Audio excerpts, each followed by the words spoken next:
এই রায় বর্মন বাড়ির রন্ধ্রে রন্ধ্রে পাপের গন্ধ। কি সুন্দর দেখাচ্ছে তোমাকে রাই।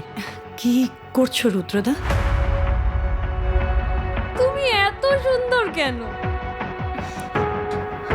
আপনি যা বলবেন আমি তাই করব, খালি একবার সুযোগ দিন। আজ কাল রাত্রি নতুন বউয়ের মুখ দেখতে পারবে না বলে মন খারাপ? তোমাদের সকলের পাপ এই বাড়িতে যে কাল রাত্রি ডেকে এনেছে, তার থেকে আমাদের কারুর নিস্তার নেই।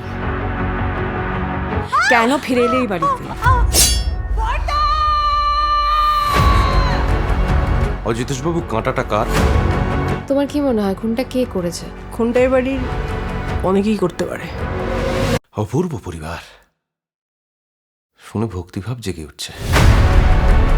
আজ সন্ধেবেলা ঠাকুরগলির একটা বাড়িতে আপনার ছোট ছেলে বরুণ খুন হয়েছে। খুনি বাড়িরই কোনো সদস্য। আপনারা প্রত্যেকে সাসপেক্ট।